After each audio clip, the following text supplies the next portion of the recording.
Merci. J'aime bien l'ordre aussi de veuillez applaudir. Alors juste avant de commencer, j'avais un mini disclaimer et je vais en ajouter un deuxième en fait. Donc du coup, en fait, la conférence que je fais aujourd'hui était à la base conçue en anglais, je l'ai fait plusieurs fois en anglais. Du coup, certaines slides vont souffrir d'une absence de traduction et j'en excuse d'avance. Et ma deuxième excuse va au caméraman, je bouge beaucoup, donc tenez bon.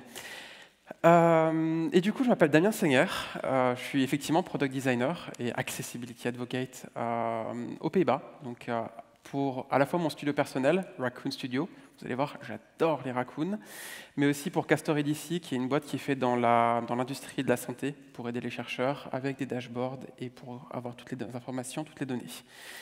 Et donc du coup, oui, je suis un peu entre deux chaises, entre Amsterdam et Rotterdam. Amsterdam où je travaille, Rotterdam où j'habite. Deux magnifiques villes, n'hésitez pas à y aller. Et si vous voulez suivre, si je vais vraiment trop vite, le support de cette conférence est disponible sur Notist, donc notist/iwello, et vous trouverez absolument tout. Et voilà, petite pub perso. Donc lisibilité et design. Alors, c'est un topic qui me tient particulièrement à cœur. Notamment pour des questions liées à la dyslexie, qui est un trouble que j'ai malheureusement, ou heureusement, c'est parfois pratique aussi. Et du coup, c'est pour cette raison principalement que ça m'intéressait d'en parler et d'en faire un peu la promotion. Et donc améliorer la lisibilité, au final, pourquoi ? Parce que lire, c'est tout sauf une activité simple. En fait, c'est extrêmement complexe pour notre cerveau d'arriver à lire un texte. On l'a un peu oublié, parce qu'au final, c'est quelque chose qu'on a appris pendant notre enfance, qu'on utilise tous les jours, mais sans vraiment se demander finalement comment notre cerveau y arrive. Et cette action complexe... ok. Et en fait, parfois... d'autant plus complexe pour les personnes qui pourront avoir des différents types de troubles, des troubles de la dyslexie, comme par exemple, dyslexie, hyperlexie, mais aussi certaines formes d'autisme, des troubles de l'attention, ou simplement, pour nous tous, dépendamment du contexte. La lisibilité, en fait, est bénéfique pour toutes et pour tous. Et donc, parmi ces toutes et tous, on a certains troubles de la lecture qui sont principalement autour de deux pôles. On va avoir un premier pôle qui est les troubles de la vision, qui vont être liés par exemple au daltonisme, qui peut entraîner des troubles de la vision, qui est un trouble de la vision. Ça peut être simplement une infection oculaire. On sort des saisons des allergies, mais les allergies peuvent aussi poser des problèmes du coup avec vos yeux pour pouvoir lire des textes, ou simplement des distractions visuelles. Chose à ne pas faire, mais quand vous êtes au volant avec votre téléphone, il est beaucoup plus compliqué de lire un SMS quand vous devez vous concentrer en même temps sur la route, plutôt que simplement juste vous concentrer sur la route. Et on a un deuxième pôle qui va être les troubles cognitifs. Donc avec des choses plutôt permanentes, comme la dyslexie, l'hyperlexie, les troubles de l'attention, tout cet énorme spectre des troubles cognitifs.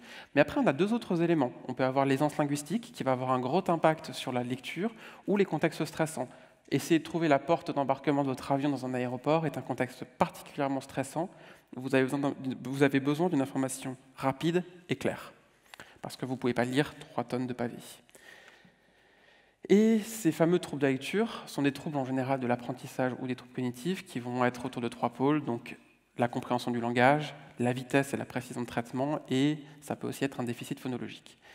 Du coup, il y a des adultes dyslexiques. Ces troubles ne disparaissent pas à partir du moment où on passe à la majorité, même si on a tendance à plutôt l'oublier. Et du coup, comment lisons-nous ? Cette chose complexe, en fait, dépend énormément du contexte. Certaines personnes vont avoir besoin d'être dans un bon petit fauteuil, près d'une cheminée, avec un livre, la chose absolument parfaite pour lire, ou d'autres personnes, comme moi, en fait, ne peuvent absolument pas lire dans ce contexte-là, et plus je me trouve dans un environnement bruyant, ennuyeux, une gare, un bar, mieux ça va être pour ma lecture. Donc ça dépend énormément du contexte, de nos capacités cognitives, mais aussi de la manière dont nos yeux fonctionnent. Ça va influencer énormément la lecture. Pourquoi ? Parce qu'en fait, l'œil humain est une sphère. Mais en fait, ce n'est pas une sphère. C'est une sphère un peu aplatie qui va du coup avoir un impact assez fort dans la manière dont on lit. C'est une sphère en fait avec 6 muscles. Et ces muscles oculaires vont provoquer des mouvements qui ne sont absolument pas des mouvements linéaires. Et comme vous l'avez remarqué, on a un système de lecture qui est plutôt linéaire. Et donc, la lecture, en fait, fonctionne par saccades. Donc la saccade, c'est le fait qu'on va partir d'un point, aller à un autre point du texte un peu plus loin, et on va avancer comme ça, comme un petit lapin qui va sauter de mot en mot, de syllabe en syllabe, jusqu'à un point final. Ces saccades, on en fait à peu près 3 ou 4 par seconde, selon qu'on soit vraiment à l'aise avec une langue ou pas. Par langue, ça peut être une langue comme le français par rapport à l'anglais, ça peut aussi être des niveaux de langue, donc des langues plutôt soutenues, un niveau de langue plutôt soutenu, ou des langages très techniques dont on n'a pas l'habitude. Mais en fait, ce n'est pas ces saccades qui nous permettent de lire. Entre chaque saccade, on va avoir un moment où ces petits sauts vont passer en mode fixation. Donc on va faire un petit saut, et l'œil va s'arrêter, regarder un petit ensemble de caractères et se focaliser totalement dessus. On appelle ça une fixation. Et en fait, pendant cette fixation, tout va juste devenir extrêmement flou tout autour. Et on va avoir deux actions simultanées. Déjà, pendant la fixation, malgré le nom, l'œil ne va pas rester fixe. Il va continuer à faire des micro-saccades et des micro-mouvements circulaires à cet endroit-là. Et en parallèle, on va regarder à la fois ce qui va être au centre du détail, pour identifier les détails, par exemple des parties de mots qu'on ne connaît pas pour essayer de comprendre le sens du mot, mais en même temps, on va regarder tout ce qu'il y a autour en identifiant juste les formes, pour pouvoir lire beaucoup plus vite et savoir finalement où va s'arrêter la prochaine saccade. Donc la partie centrale de l'œil, les détails, le reste, la périphérie, va s'occuper juste des formes. Et puis bon, parce que c'est fatigant, après quelques nombres de fixations, 4, 5, 6 fixations, l'œil va faire une petite pause en allant voir en périphérie, dans une zone neutre, une zone sans texte, puis revenir. Ce qui fait qu'au final, il n'y a absolument rien de linéaire. Même dans les pauses, même dans les fixations, on continue d'avoir des micro-mouvements circulaires. Ce qui, sur un paragraphe, va donner quelque chose comme ça. Donc ça, c'est le premier paragraphe des WCAG, donc du Web Content Accessibility Guidelines. Et on va voir un peu comment est-ce qu'un œil pourrait lire ça. Donc il va débuter avec en fait, des premières saccades qui ne vont pas être juste sur les premiers mots, mais qui vont en fait analyser le paragraphe. Donc à peu près la forme du paragraphe, pour essayer de voir quel type d'information on va y trouver. On va voir le web, on va voir le developed, on va voir le Word et on va voir le shared. Et ensuite, on est principalement intéressé par le Word. Donc on va se focaliser là-dessus, et l'ensemble des petites fixations suivantes vont se focaliser sur les mots autour pour comprendre de quoi est-ce qu'on parle. Puis, on va reprendre une pause, parce que, bon, c'est quand même fatigant. Pour revenir, se focaliser sur l'accessibilité, c'est quand même ce qu'on recherchait, voir si on n'a rien loupé dans le paragraphe, et partir. Très sincèrement, là-dedans, vous ne pouvez rien trouver de linéaire. Et pourtant, nos textes, encore une fois, sont un système linéaire. Et donc, du coup, la plupart du temps, on utilise quasi uniquement la forme des mots pour les identifier. Traduction, nous ne lisons vraiment pas au mot à mot. Ce qu'on nous apprend à l'école en termes de la lecture se fait en lisant une phrase mot à mot n'existe en fait réellement pas. Quand on ne connaît pas un langage, oui, parce qu'on n'arrive pas à identifier les formes, mais une fois qu'on est à l'aise dans un langage, on va uniquement de forme en forme. Et c'est pour ça en fait, que vous pouvez probablement lire ceci malgré les erreurs, malgré les petites erreurs de misspellings qu'il y a dans le texte. Pourquoi? Parce que les formes des différents mots restent les mêmes. Et au final, la forme de ces mots est définie par deux éléments très caractéristiques, les ascendantes en typographie et les descendantes. Et ces formes caractéristiques, c'est ce qui nous permet de pouvoir identifier les mots. C'est pour ça qu'en design, vous pouvez très très facilement retirer le bas des lettres et laisser uniquement les ascendantes apparaître.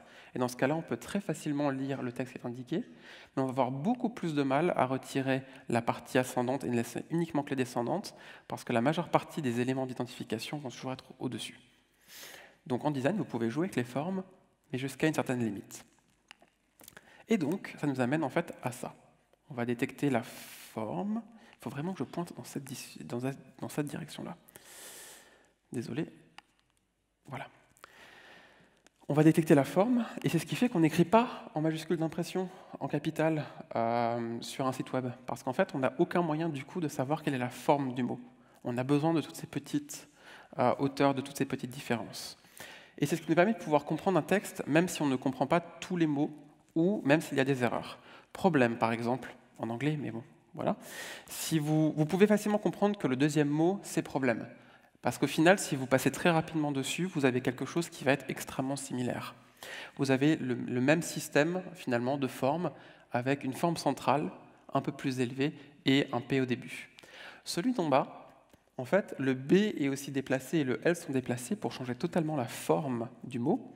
Et dans ce cas-là, c'est plus compliqué, même si la forme continue de ressembler. Pourquoi? Parce que le système syllabique, qu'on peut voir ici, est différent.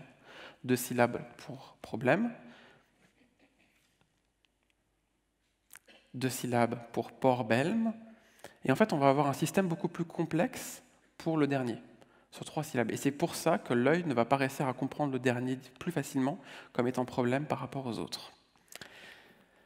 Donc la forme d'un mot ou la forme d'un objet comme un paragraphe est la première chose que nous analysons.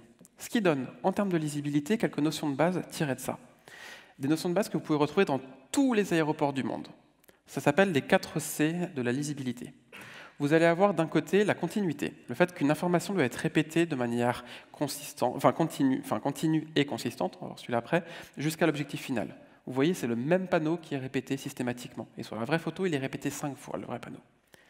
À côté de ça, vous avez la conspicuité. La conspicuité, c'est le fait que quand vous voyez un feu rouge ou un feu vert, vous savez directement quelle est la signification. En fait, l'information doit être instantanément compréhensible. Un icône, vous devez directement, sans réfléchir, savoir à quoi il correspond si vous devez l'utiliser.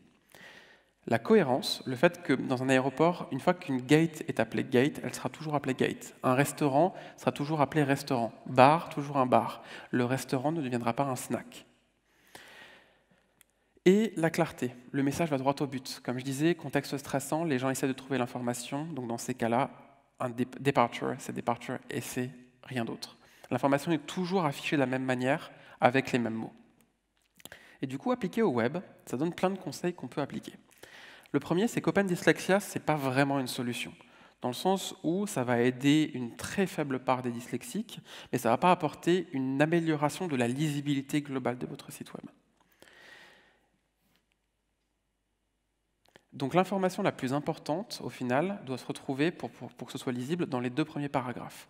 Beaucoup d'études d'eye tracking montrent qu'en fait, beaucoup de personnes ne vont pas après le 2e paragraphe.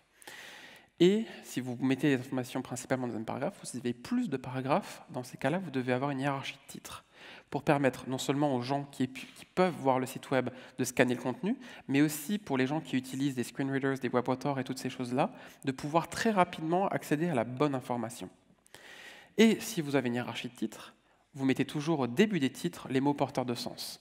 Pas d'introduction, pas de très gros titres, les mots porteurs de sens au début du titre. L'information directement accessible. Si vous avez plein de contenus un peu similaires, comme par exemple plein de tweets qui vont suivre un titre, il doit y avoir un système visuel commun. Pas uniquement avoir le même design, mais aussi avoir un système qui les englobe. Donc ça peut être un fond d'écran, un fond de couleur, etc., mais quelque chose qui fait qu'on comprend rapidement le démarrage, la fin, et qu'on puisse rapidement scanner pour passer à autre chose. Mettre en valeur les éléments importants avec des systèmes de graisse, bold en est un, mais vous voyez que sur mes slides, toutes mes slides sont en bold. C'est un peu compliqué de rajouter du coup du plus gros bold par-dessus. Donc du coup, vous pouvez aussi jouer avec la couleur. À partir du moment où vous assurez que dans le cadre d'une dyslexie, d'un daltonisme qui n'est pas un daltonisme qui ne voit que des niveaux de gris, et encore même dans ce cas-là, vous assurez qu'il y aura une différence assez massive pour que la personne puisse voir les différences d'importance entre les parties du texte. Vous évitez les contenus trop génériques. Pitié, brûlez tous les en savoir plus, en lire plus. Brûlez-les, ça ne sert à rien. Et surtout, un lien est un élément visuel qui va attirer le regard. Pourquoi? Parce que couleur et parce que souligné. Donc, on va avoir plus de fixation dessus. Si la fixation, avec toute l'énergie que vous allez y mettre, c'est pour en savoir plus, c'est cool, mais en savoir plus sur quoi? Donc, évitez les contenus trop génériques. Et soyez sémantique et visuel. Donc une liste, par exemple, doit apparaître comme une fiche liste. Des définitions doivent apparaître comme des ensembles de définitions.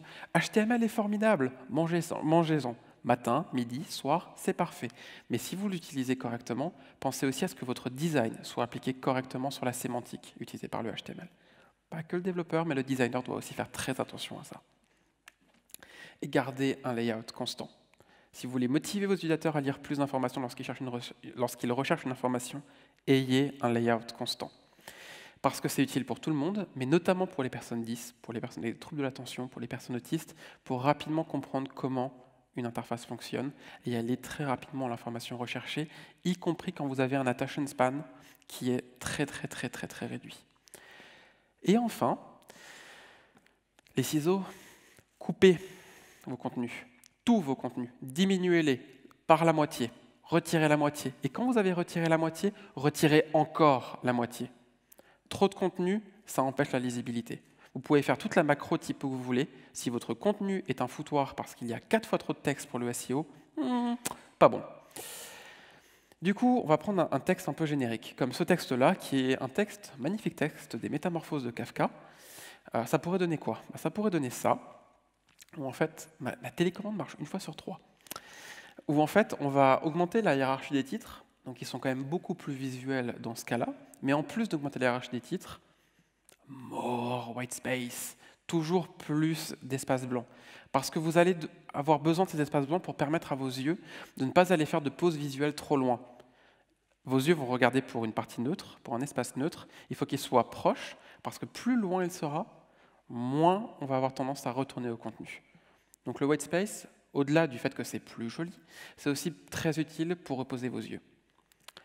Et donc, quelques bons exemples. Alors, le prochain, pitié, ne me lancez pas des tomates à cause de la couleur n'est pas accessible. Mais le reste est juste parfait. C'est un site fait par Avocode il y a 2 ans maintenant. Et en fait, il est parfait pour la lisibilité. Bon interlignage, bonne taille des... Ça marche? Oui.